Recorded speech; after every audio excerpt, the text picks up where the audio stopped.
Salam Bapak Ibu, Saudara yang dikasihi Tuhan. Kembali lagi berjumpa dalam program BSJD pada hari ini. Bersama dengan saya, Pikaris Hilkia Bayu Saputra. Bertugas di Resort GKE Tebang Benua, Kalimantan Barat. Adapun renungan BSJD hari ini sesuai dengan Almanak Nas GKE, yaitu dari kitab Keluaran pasal 44 ayat yang pertama sampai 17. Namun di sini saya mengajak kita membaca dalam satu ayat, yaitu ayat 16. Demikian firman Tuhan. Sesudah itu berkatalah Yehuda, "Apakah yang akan kami katakan kepada tuanku? Apakah yang akan kami jawab? Dan dengan apakah kami akan membenarkan diri kami? Allah telah memperlihatkan kesalahan hamba-hambamu ini. Maka kami ini budak tuankulah kami, baik kami maupun orang, pada siapa kedapatan piala itu." Bapak Ibu Saudara yang dikasihi dalam Tuhan, pernahkah Anda berpikir bahwa hidup ini selalu baik-baik saja, selalu nyaman saja, dan begitu mudah ketika dijalani? Nyatanya sungguh sangat sulit, sukar, dan berat. Begitu banyak beban, bahkan selalu ada saja ujian-ujian kehidupan yang dihadapi dan tidak dapat dihindari. Bahkan pengikut Kristus saja pun mengalami hal demikian. Semakin kita dekat kepada Tuhan, maka semakin berat tantangan bahkan ujian yang dihadapi. Inilah yang dialami oleh saudara-saudara Yusuf, di mana pada saat itu Yusuf dengan sengaja menjebak saudara-saudaranya. Karena pada saat dahulunya Yusuf diperlakukan dalam tindakan yang tidak berkenan oleh saudara-saudaranya. Bahkan sampai Yusuf ini dijual tanpa alasan.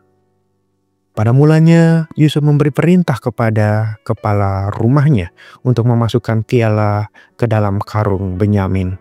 Lalu setelah berangkat, Yusuf memerintahkan kepala rumahnya mengejar mereka.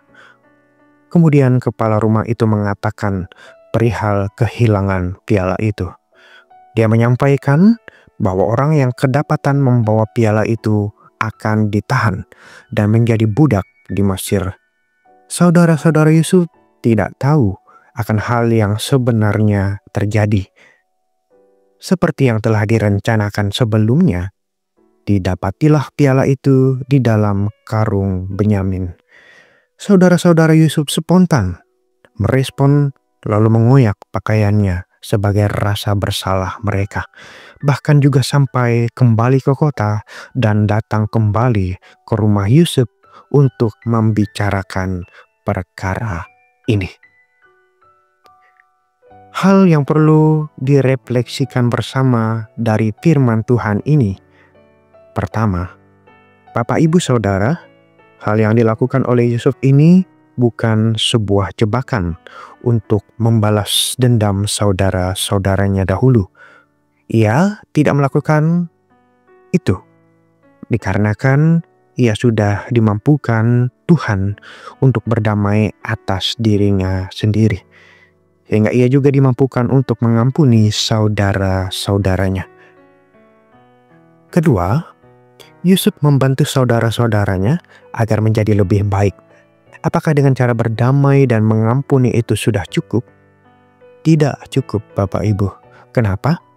Karena saudara-saudara Yusuf harus dibantu agar menjadi lebih baik. Namun, bagaimana caranya? Yakni dengan cara Yusuf memberikan sebuah ujian untuk menguji kerendahan hati dan kasih sayang dari saudara-saudaranya. Mengapa harus kerendahan hati dan kasih sayang? Yakni karena dahulu saudara-saudaranya gagal dalam menunjukkan kedua hal itu hingga mereka melakukan perbuatan jahat kepada Yusuf.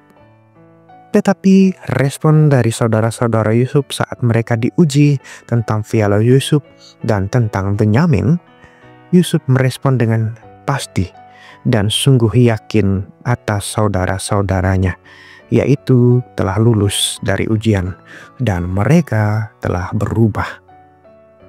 Jadi Bapak Ibu Saudara, sesungguhnya mereka bukan hanya menghadapi persoalan meninggalkan Benyamin atau tidak, tetapi mereka menghadapi ujian ketaatan kepada Allah. Jadi, apabila mereka meninggalkan Benyamin, itu berarti mereka memilih untuk tidak taat kepada Allah.